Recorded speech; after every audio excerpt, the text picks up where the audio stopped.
Europe కూడా పోయినారు. రోమోస్ అంటారు యూరోప్లో. జిప్సీస్ కూడా వాళ్ళే యూరో జిప్సీస్. దక్షిణాదికి వాళ్ళు ఎక్కడి నుంచి వచ్చినారు? రాజస్థాన్ నుంచి వచ్చింటారు. దక్షిణాదిలో ఉన్న వాళ్ళందరూ మధురై దక్షిణాది నుంచి ఉత్తరానికి వలసపోయినారు. మథుర నుంచి మధురైకి వలస వచ్చినారు. మధురై నుంచి మథురకు వలసపోయినారు. అటు నుంచి ఇటు నుంచి అటు వలసపోవడం మామూలే. అట్లా రాజస్థాన్ నుంచి వలస వచ్చినారని చెప్తారు.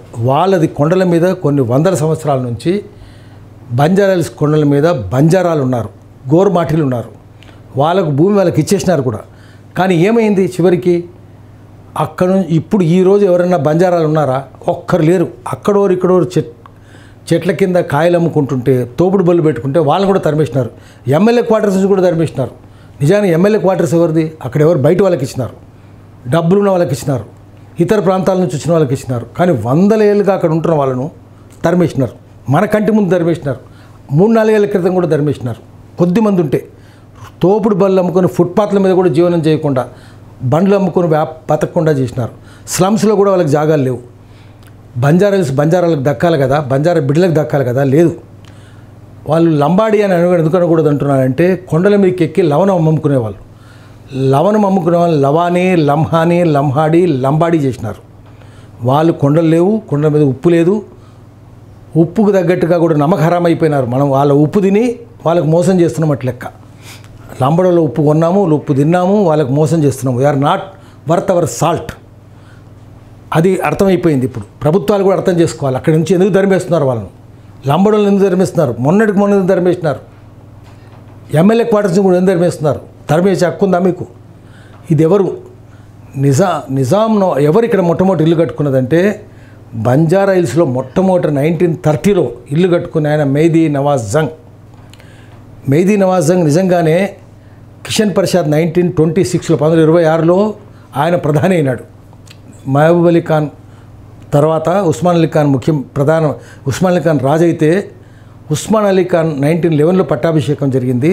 1926లో ఆ తర్వాత 15 ఏళ్లకు 1926లో మహారాజా కిషన్ ప్రసాద్ ఆయన కాయస్థ ఆయన ప్రధాని అయినాడు. మహాపండితుడైన ఉర్దూలోను, పార్సీలోను, అరబీలోను, ఇంగ్లీష్లోను పండితుడు ఆయన.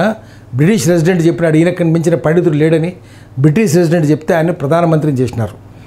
ఆయన ఒక 4 ఏళ్ళ 1926లో ఆయన ఏం చేసినాడు? ముఖ్యమంత్రి కాగానే ఒక ఏడాదిలోనే దానికి మంత్రివర్గానికి సెక్రటరీగా, కార్యదర్శిగా, అంటే ప్రధానమంత్రి తర్వాత కార్యదర్శి లెక్క, ఆ కార్యదర్శిగా మెహదీ నవాజ్ జంగ్ను పెట్టినాడు. మెహదీ అంటే సత్ప్రవర్తన కలిగినవాడు, నవాజ్ అంటే ఆతిథ్యం ఇచ్చేవాడు లేదా మర్యాదలు చేసేవాడు, మిత్రుడు అని అర్థం.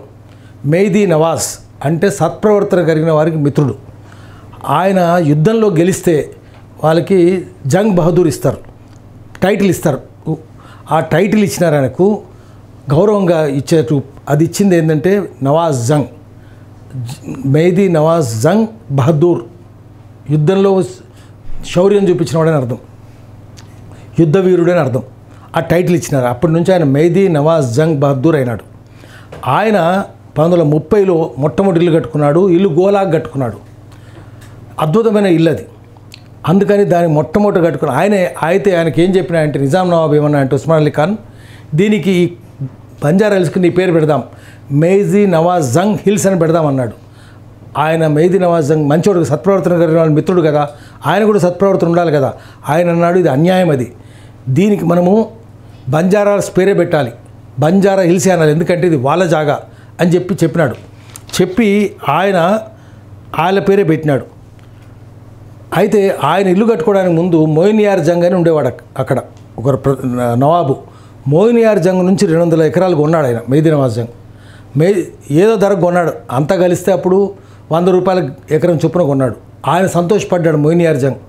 ఎందుకంటే ఇక్కడ తొండలు కూడా గుడ్లు పెట్టవు, ఉత్త లంబడోళ్ళే ఉంటారు, తొండలే ఉంటాయి, బంజారాలే ఉంటారు. 200 ఎకరాలు కొన్నాడు. చాలా సంతోషం అని చెప్పి సంతోషంగా అమ్మేసినాడు. నేను ఇంకా తక్కువ రేటు కూడా ఇచ్చేవాడిని, 100 రూపాయలకి ఎకరం అన్నావు, 50 రూపాయలు అడిగినా ఇచ్చేవాడిని అని చెప్పాడు. లేదు నేను కొనాలని చెప్పినాడు. కట్టి ఇల్లు కొన్నాడు. ఇల్లు కడితే గుహలాగా ఒక ఇల్లు కట్టుకున్నాడు. అద్భుతమైన గుహ, అందమైన ఇల్లు అది. పెడితే అక్కడికి నెహ్రూ చూడడానికి వచ్చినాడు. పోలీస్ యాక్షన్ తర్వాత 48 తర్వాత నెహ్రూ చూడడానికి వచ్చినాడు. అంతకంటే ముందు రవీంద్రనాథ్ ఠాగూర్ వచ్చినాడు. వచ్చి ఆ కొండలు గిండలు అవన్నీ చూసి దక్కన్ పీఠభూమి కదా, దక్కన్ పీఠభూమి కొండలు ఉంటాయి. ఆ కొండలను చూసి ఆశ్చర్యపోయి ఆయన ఆ ఏరియా అంతటికి రవీంద్రనాథ్ ఠాగూరు కోహిస్తాన్ అని పేరు పెట్టినాడు. కోహిర్ అంటే కొండ, కోహీర్ అంటేనే కొండ. కోహినూర్ అనేది వెలుతురు కొండ అని అర్థం. ఆ డైమండ్కి పేరు పెట్టింది. నూర్ అంటే వెలుతురు, కోహి అంటే కొండ. కోయిడ్ అనే ఊర్లు కూడా అట్లాగే వచ్చినాయి. హైదరాబాద్ చుట్టుపక్కల ఉండే కోయిడ్ అనే ఊర్లన్నీ కొండలని అర్థం.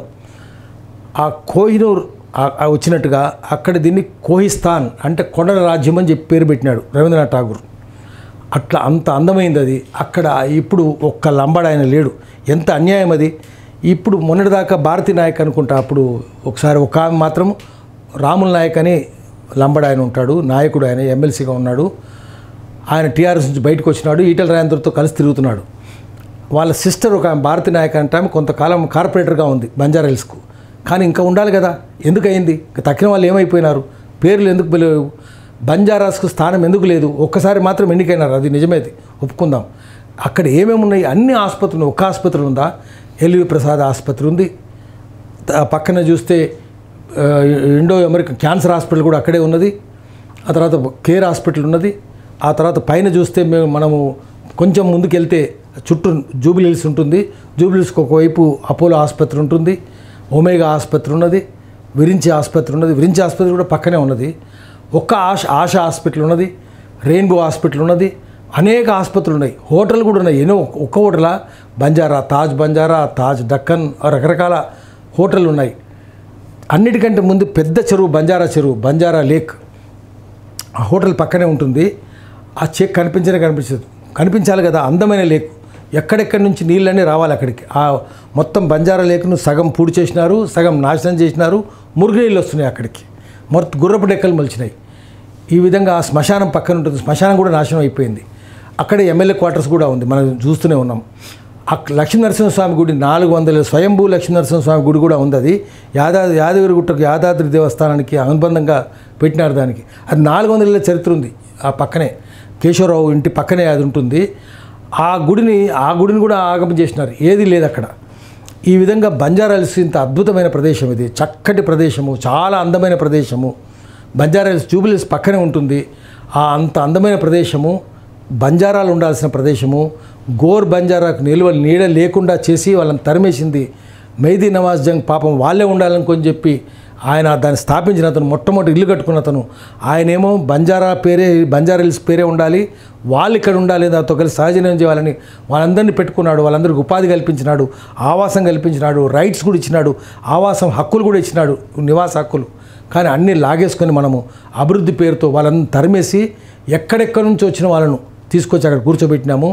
అడ్డగోలుగా ₹1 గజం చొప్పున వాళ్ళకి ఇచ్చేసినారు. ₹1 కట్టలేరా? లంబడోళ్ళు కట్టలేరా? కట్టడానికి రెడీగా ఉన్నారు వాళ్ళు. ఇప్పుడు గవర్నమెంట్ కట్టమంటే కూడా